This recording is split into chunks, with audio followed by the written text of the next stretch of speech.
क्यों इंडिया और चाइना सिर्फ इन दो देशों में ही अकेले दुनिया की ऑलमोस्ट 40% आबादी रहती है?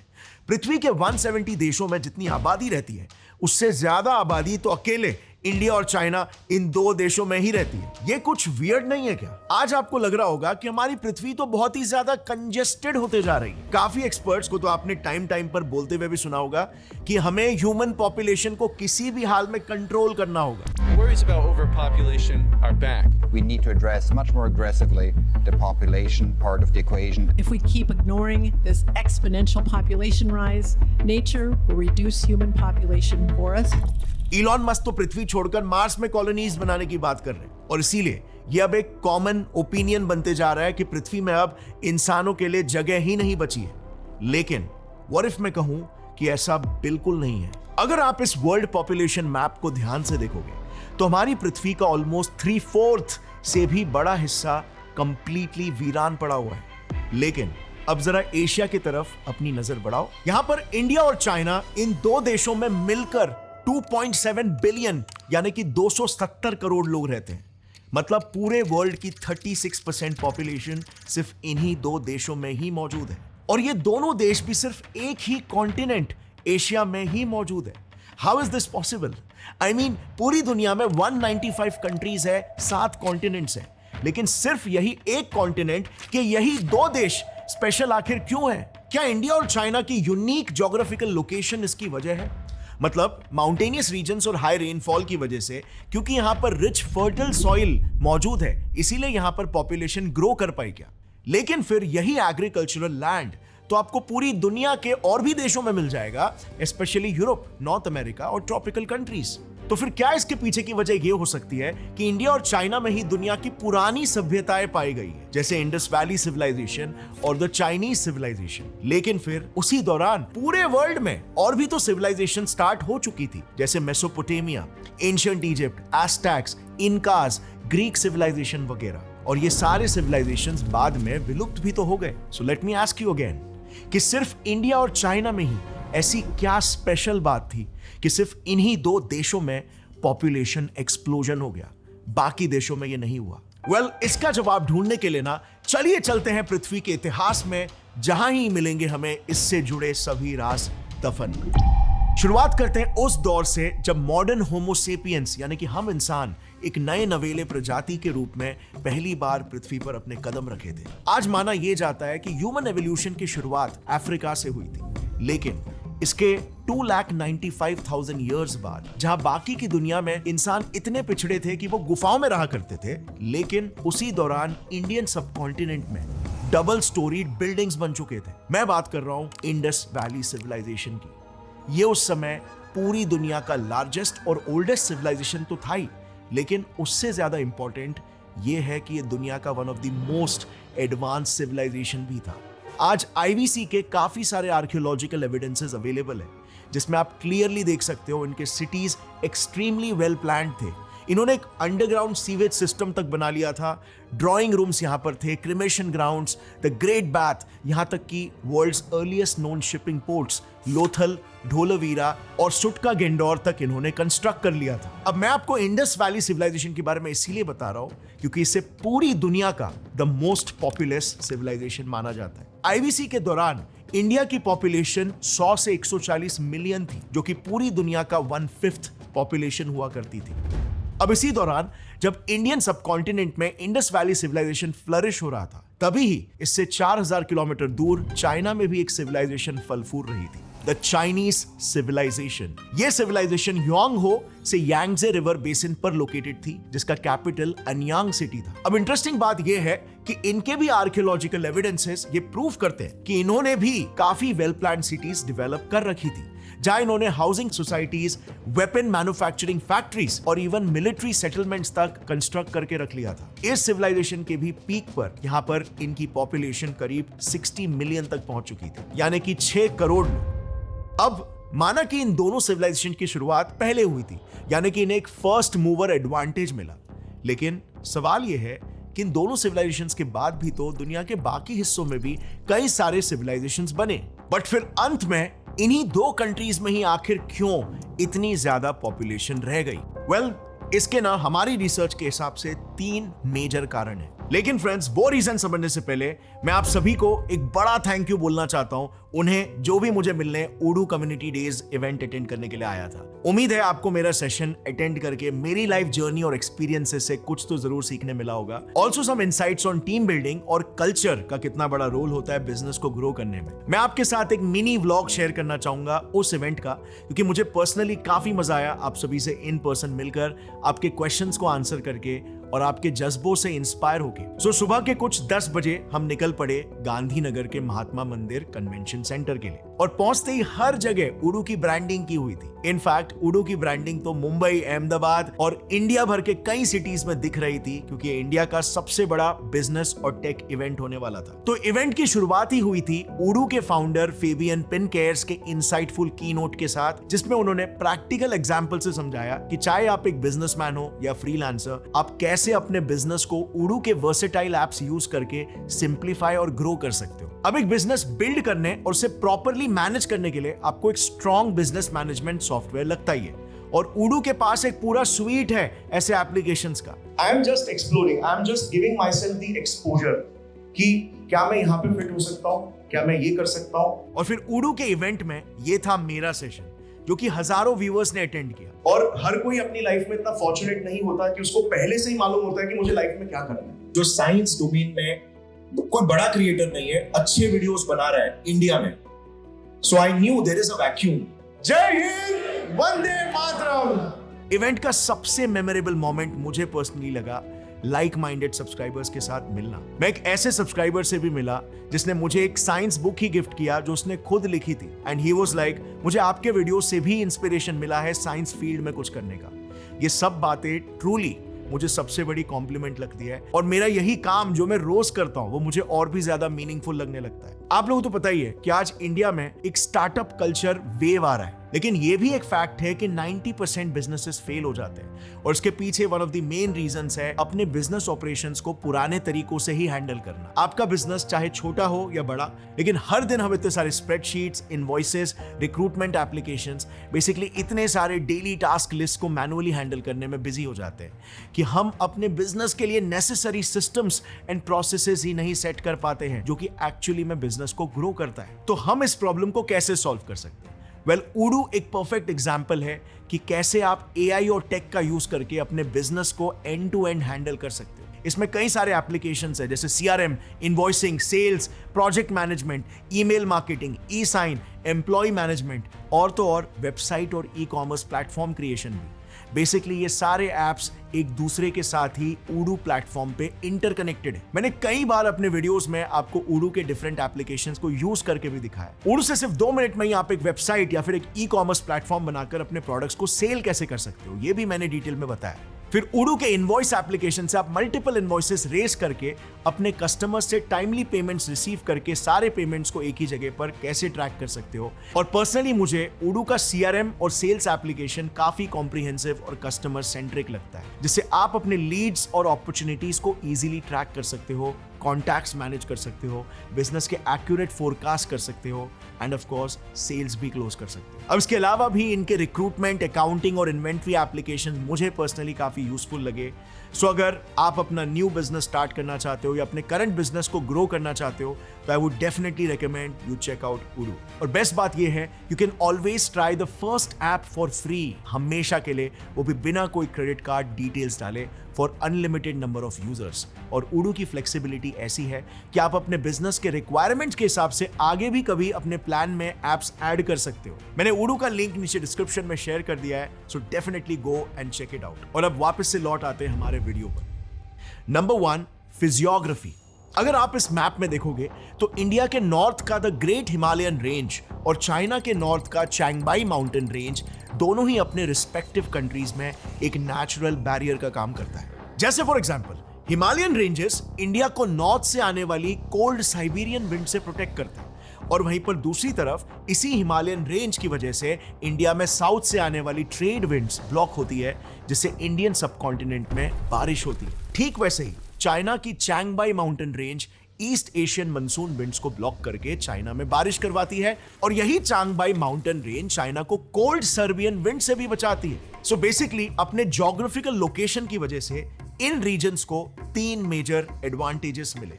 नंबर 1, इंडिया में अगर आप देखोगे तो ऑलमोस्ट पूरा इंडिया एक वाटर सफिशिएंट जोन है। हमारे देश में ऑलमोस्ट 400 से भी ज्यादा मेजर नदियां बहती है। चाइना में तो इंडिया से भी ज्यादा 1500 मेजर नदियां बहती है। नंबर 2, क्योंकि ये रीजन्स माउंटेन से सराउंडेड थे और उन पर बारिश भी रेगुलरली होती थी, तो इनके प्लेन्स यानी कि वैली रीजन में फर्टिल एलुविलियल सॉइल की कोई कमी नहीं थी। आज भी इंडिया और चाइना में ये सारे रीजन्स की सॉइल काफी फर्टाइल है, यानी कि हाईली कल्टिवेटेबल है। नंबर 3, दोनों ही कंट्रीज के माउंटेन्स ने सर्बिया से आने वाली ठंडी हवाओं को ब्लॉक किया, जिससे इन देशों के टेम्परेचर्स ह्यूमन लाइफ के लिए हैबिटेबल बने। यानी कि बेसिकली इन रीजन्स में एक्सट्रीम ठंडी या एक्सट्रीम गर्मी नहीं हुई और ये रीजन्स इंडस वैली सिविलाइजेशन और द ग्रेट चाइनीज सिविलाइजेशन की शुरुआत के लिए एक परफेक्ट ब्रीडिंग ग्राउंड बने। लेकिन इसके अलावा भी जैसे जैसे लोग इंडिया में इंडस रिवर और चाइना में यांगत्सी रिवर के बैंक्स में सेटल होना स्टार्ट किए, उन्होंने एक नया इन्वेंशन कर लिया,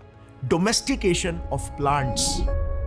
ये डिस्कवरी बेसिकली पूरे ह्यूमन एवोल्यूशन की हिस्ट्री में एक बहुत ही बड़ा टर्निंग पॉइंट था, क्योंकि अब तक पूरी दुनिया में जहां भी ह्यूमन सेटलमेंट्स थे, जैसे अफ्रीका, ऑस्ट्रेलिया वगैरह, वहां पे ह्यूमंस हंटर्स और गैदरर्स हुआ करते थे, यानी कि नोमैड्स थे, जो अपने सर्वाइवल के लिए कंप्लीटली मदर नेचर पर ही डिपेंडेंट थे। लेकिन डोमेस्टिकेशन ऑफ प्लांट से इंडिया और चाइना में ह्यूमंस सेटल हो पाए और एक सिविलाइजेशन खड़ी कर पाए। अब अगर आप मैस्लोज नीड हायरार्की वाले मॉडल से फेमिलियर हो तो आपको पता होगा कि ह्यूमंस के सबसे बेसिक नीड्स होते हैं फूड, क्लोथिंग और शेल्टर। ये ह्यूमंस के सबसे प्राइमरी नीड्स है, जो इन दोनों भी रीजन्स में अच्छे से फुलफिल हो रहे थे, और इसीलिए ज्योग्राफिकल लोकेशन ही सबसे पहला रीजन बना कि दोनों सिविलाइजेशंस में पॉपुलेशन ग्रो कर पाई। अब बात करते हैं दूसरे रीजन की, जो कि क्वाइट पैराडॉक्सिकली था राइस कल्टीवेशन। आज पूरी दुनिया का माइंडसेट कुछ ऐसा हो गया कि सभी प्रोटीन्स के पीछे भागते हैं और कार्बोहाइड्रेट्स को अनहेल्दी मानकर उसे साइडलाइन कर देते हैं। लेकिन क्वाइट पैराडॉक्सिकली वही कार्ब, वही राइस, जो आज भी इंडियन डाइट का एक मेजर इंग्रेडिएंट है, एक मेजर रीजन बना जिस वजह से हमारे पूर्वज अपनी तादाद को बढ़ा पाए। Let's understand how.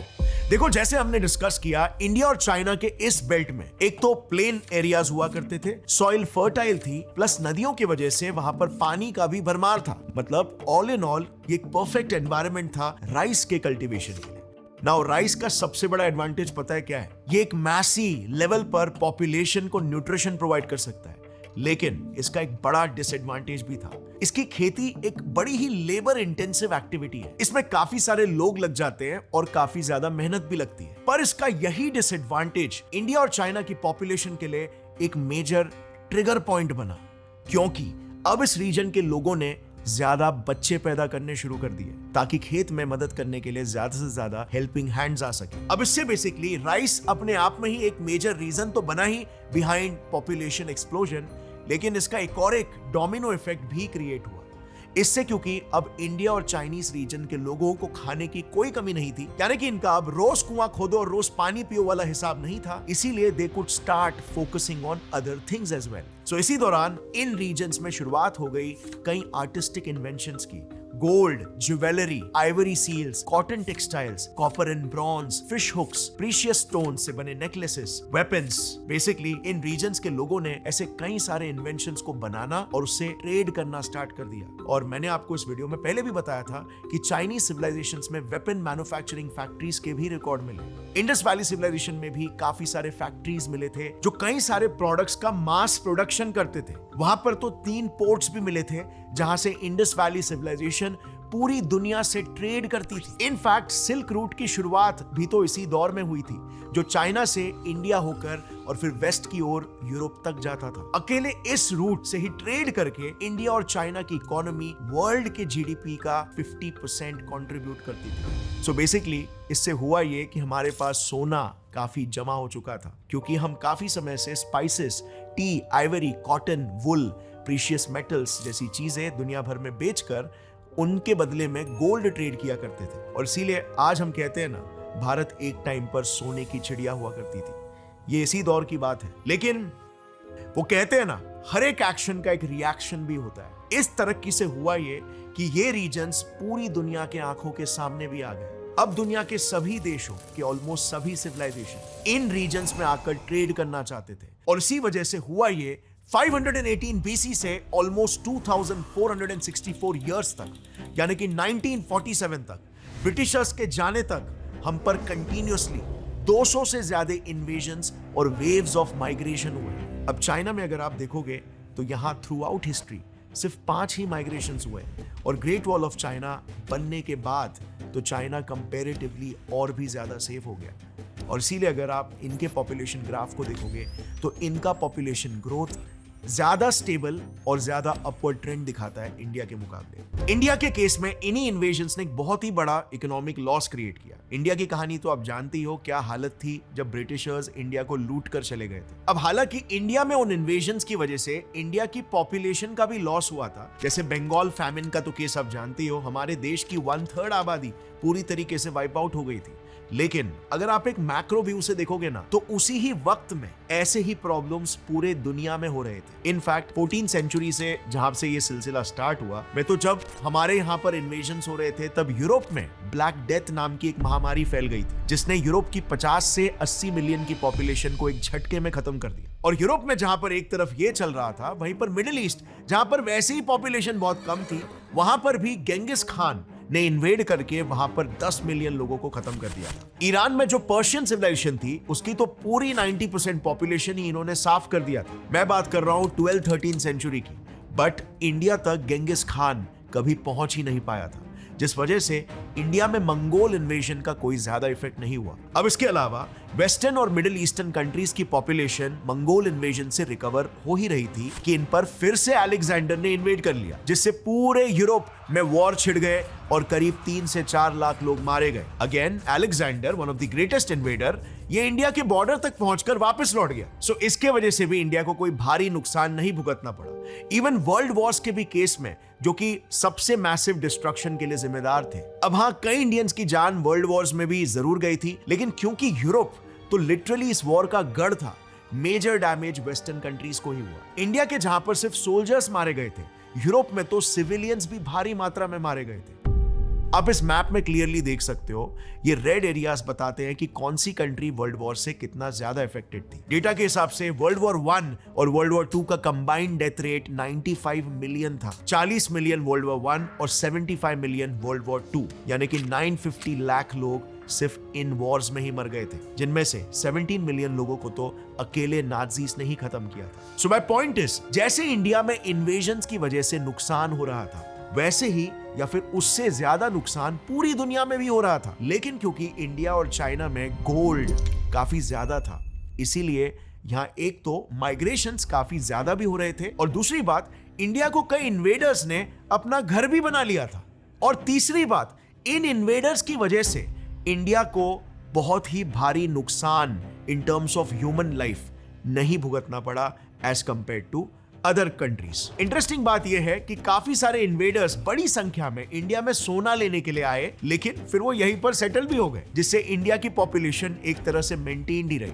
इनफैक्ट बाकी देशों के कंपैरिजन में बढ़ती चली गई। अगर इंडियन पॉपुलेशन की बात करें तो 1750s के ब्रिटिश रिकॉर्ड्स बताते हैं कि जब ब्रिटिशर्स इंडिया में आए थे तो उस टाइम पे भी हमारी पॉपुलेशन 170 मिलियन थी जबकि उस समय में पूरे यूरोप की कलेक्टिव पॉपुलेशन भी सिर्फ 60 से 64 मिलियन के बीच में थी। चाइना के साथ भी ऐसे कुछ सेम हुआ था। जापानीज और ब्रिटिश इन्वेजन के दौरान चाइना में भी मैसिव माइग्रेशन हुआ मोस्टली जापानीज लोग का जो चाइना में आए और सेटल होने लग गए जिस वजह से चाइना की पॉपुलेशन इंक्रीज होती चली गई। अब नेक्स्ट अगर हम फिर से वेस्टर्न कंट्रीज पे आए तो वर्ल्ड वॉर के बाद इतनी कम पॉपुलेशन होने के बावजूद भी ये कंट्रीज रिकवर हो जाती बट तब तक यूएस और यूके जैसी कंट्रीज में बर्थ कंट्रोल पिल्स इंट्रोड्यूस हो गए थे जिनके पॉपुलर होते ही वहां का बर्थ रेट ड्रास्टिकली गिरने लग गया। लेकिन इंडिया में तो 19th सेंचुरी की बात छोड़ो आज 2024 तक ये हाल है।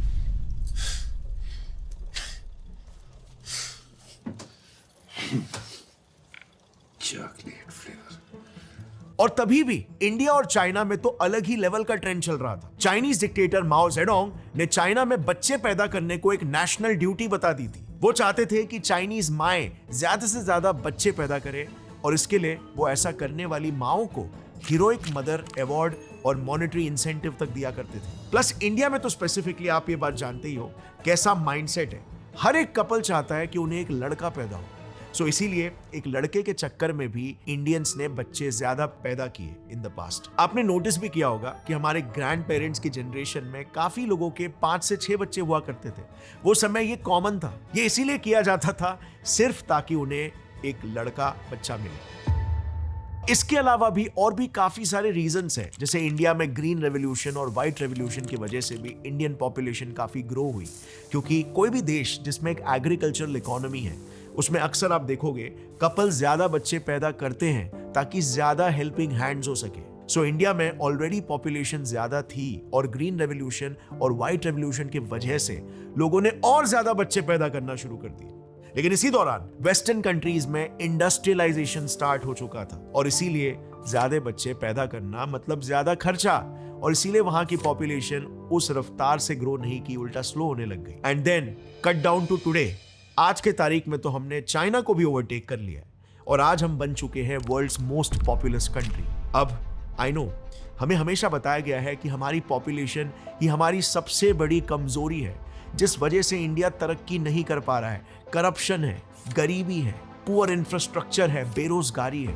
ये सब कुछ इसीलिए जस्ट बिकॉज हमारी 140 करोड़ की आबादी है। अब आई एग्री, ये काफी हद तक सही भी है।